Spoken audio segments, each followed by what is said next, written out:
While the accordion looks pretty complicated from the front, if you look at it, you have a lot of buttons, a lot of keys and switches. It's a very logical system. I would like to show you the right hand first. You have 105 buttons arranged in 5 rows. But actually the first and the fourth row are doubled, so it's the same. You even see that the fourth row is moving along if I push the first row. And also the second row is doubled in the fifth row. Same thing here. This is to have possibilities to make alternative fingerings. So sometimes if you don't want to play the B natural here, you will play it here in order to get a better fingering for yourself. The setup of the accordion in all those rows are built up as diminished chords. So from one button to the other, it's always a minor third. For example, the third row starts the C, then you have the E flat, the F sharp, and the A, and then it repeats again. You have second row is the C sharp, E,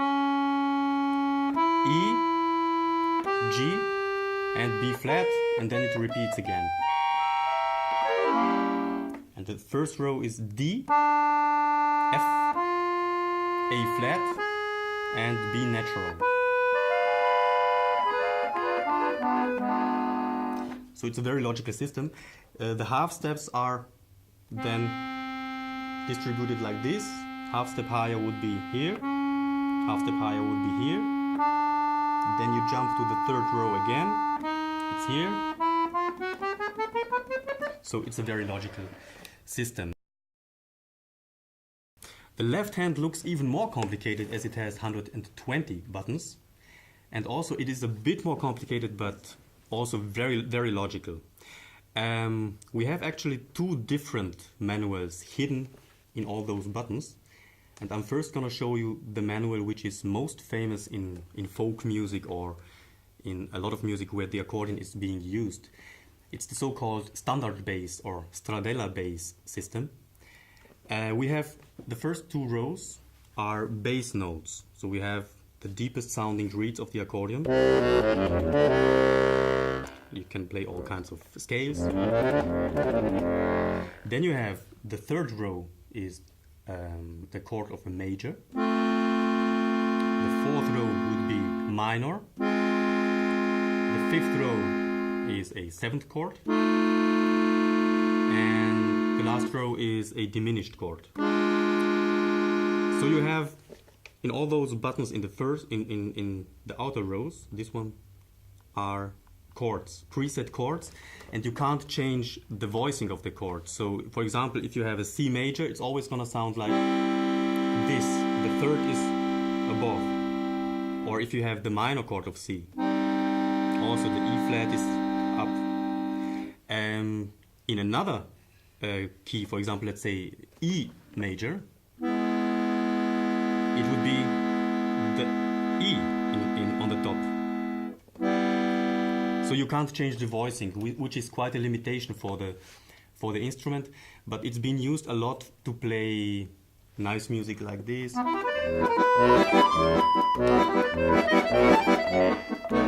So you have, it's very practical. And in all the folk cultures actually, where the accordion is being used, like in Austria where I come from,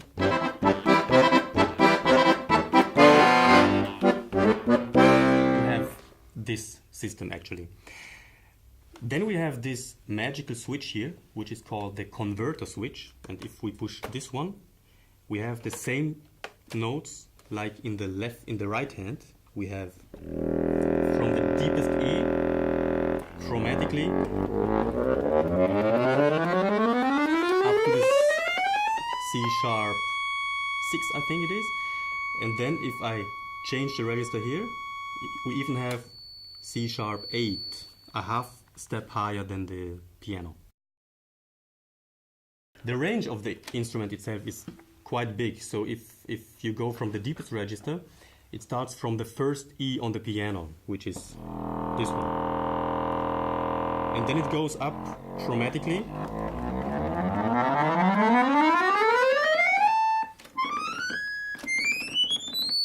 up to the C sharp 8, which is half step higher than the piano. The accordion has quite a lot of registers, as you see. It's 15 different registers, and it's combinations of 4 main registers. I'm going to show you the 4 main registers. We have one 8-foot register.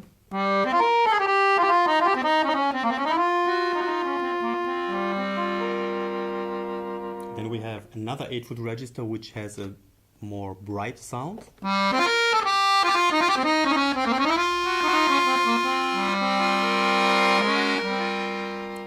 We have a 16-foot register which is also mellow.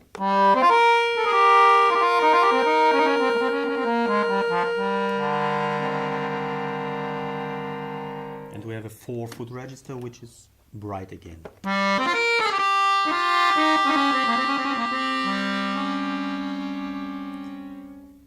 The 4-foot register is the one which goes the highest, so it goes up to the C sharp 8.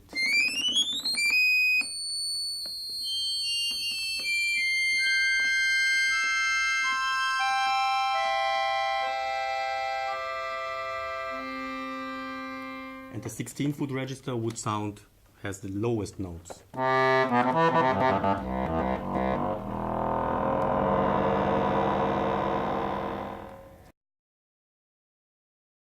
Very important is that we have a big range. Within the one hand we can go up to spreads of 3 octaves. So for example, if I take this F, 1 octave, 2 octaves, 3 octaves.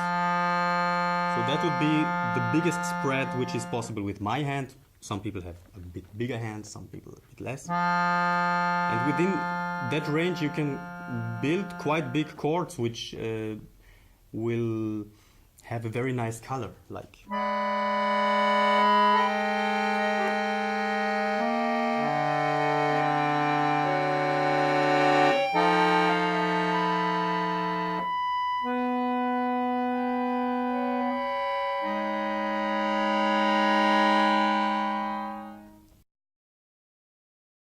To keep in mind as a composer is, if you write a big chord of, let's say, 5 tones, and you want to bring in this chord from niente. Let's take, for example, this chord.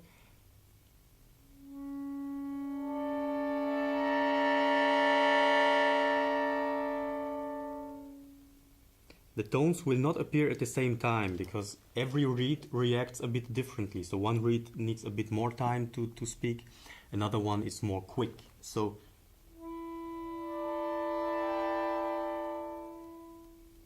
also the decay of the tone.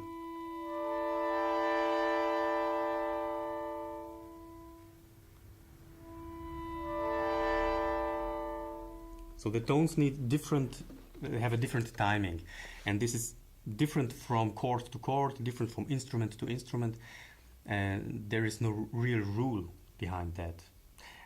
So you have 2 possibilities. Either you like it, that the tones don't come at the same time, or as an accordion player you can also give a bit of an accent in the beginning so the tones will speak at the same time, like this, for example. If I play the same chord from niente,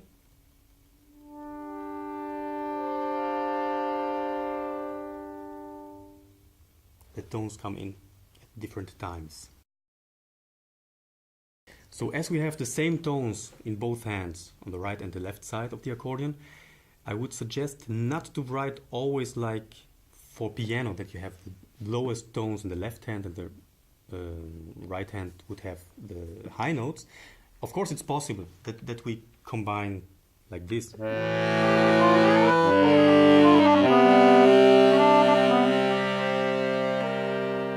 But you could also turn it around. You could have the high notes in the left hand and the low tones in the right hand.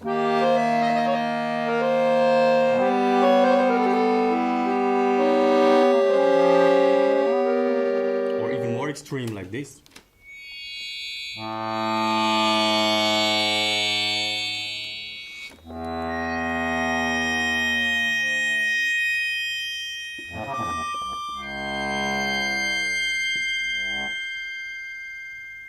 Or you could, for example, you could combine the deep bass notes of the stradella bass with higher notes of the melody bass. So you have a very open sound in the left hand, and the right hand would fill in the middle.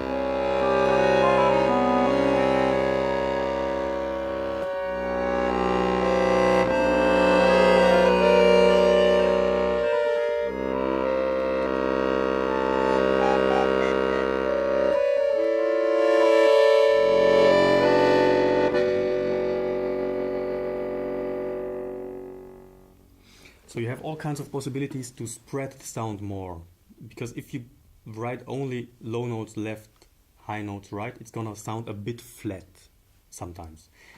So I suggest you to try out different things, different combinations. The character of the instrument changes a lot if you spread the sound more, if you play a bit with the possibilities of the accordion. A very nice effect is as well if you use the same tones in both hands. So we have a kind of stereo effect.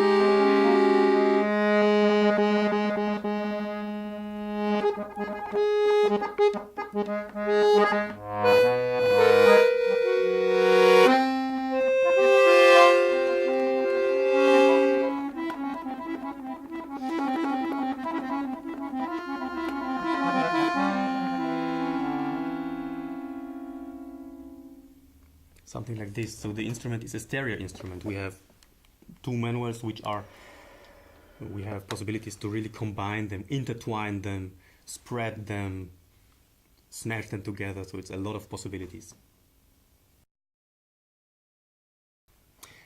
Vibrato is something which is very natural for the accordion, as the instrument is very close to the body.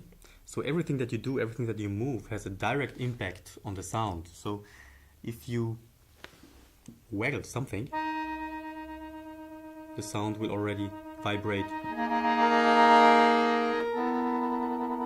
So you can do it with the hand, you can do it with the leg,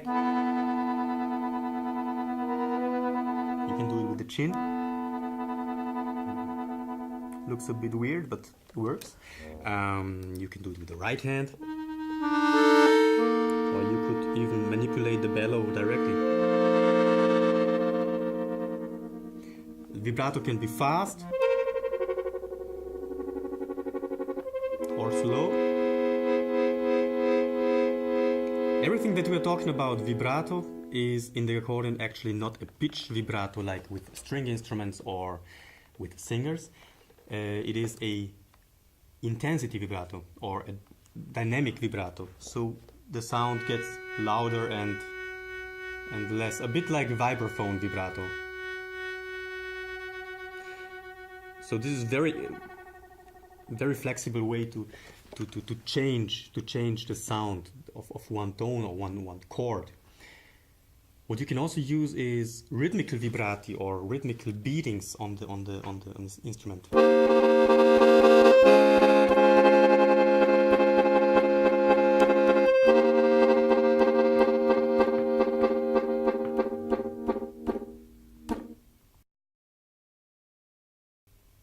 But it is also possible to do some kind of pitch vibrato with the accordion.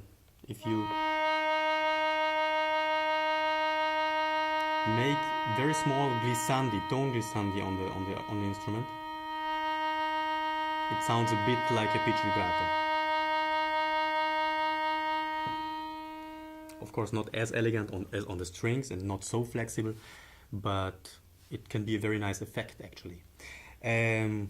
It can be even more extreme, like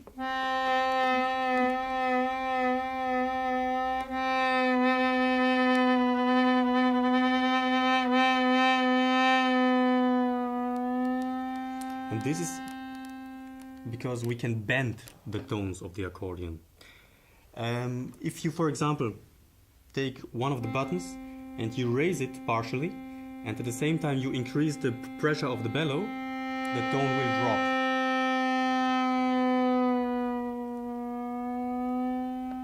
So in this way you can bend the tones.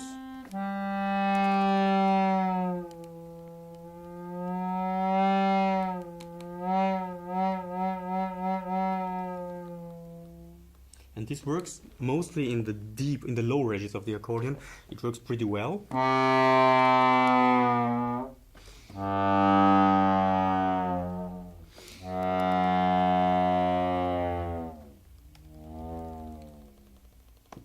In the higher registers, it's a bit harder to hear it because the smaller reeds will not be as flexible as the deep ones.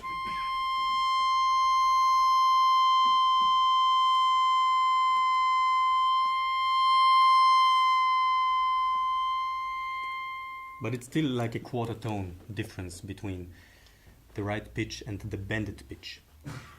By this technique you can also have a very nice effect which produces some kind of beating or oscillating effect. If I, for example, take one tone in the left hand and I play the same tone in the right hand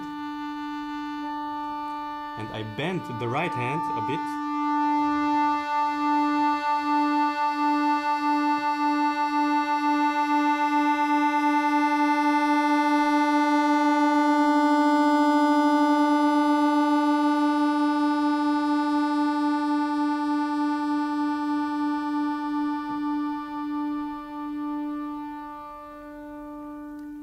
you will have a kind of beating in the middle, so the two frequencies are fighting against each other.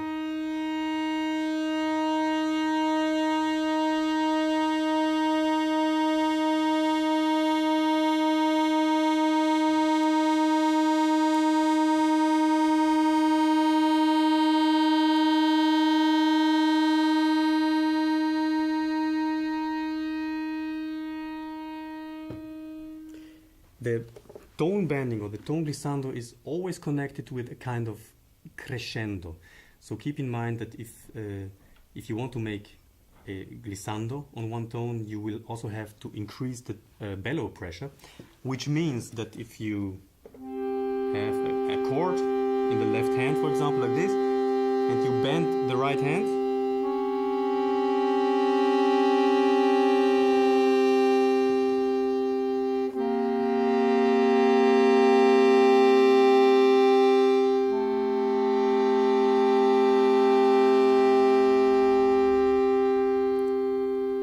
have a kind of a crescendo on the chord as well, because you have to make a bit of more pressure.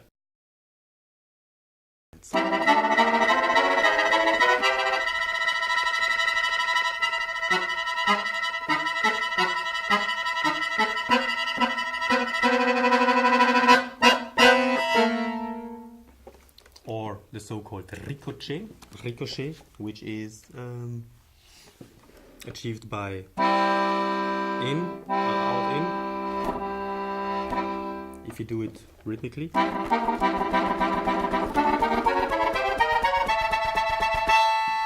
You can do triplets, you can do also quadruplets.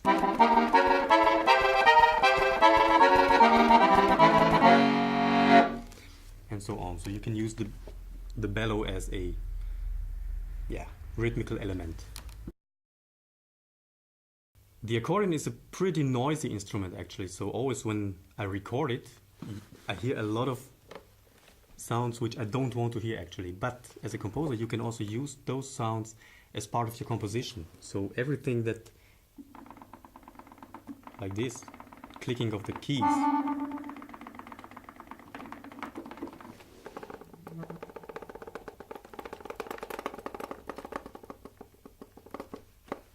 or the register switches.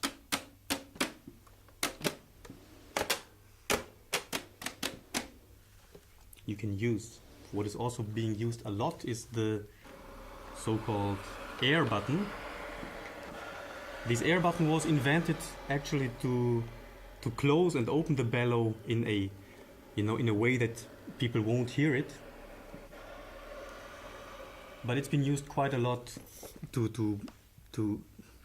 kind of do breathing of the instrument, like wind or like heavy breathing.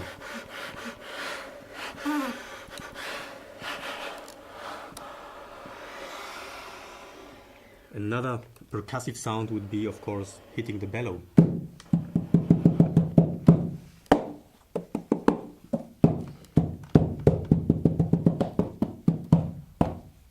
Or the corpus of the instrument.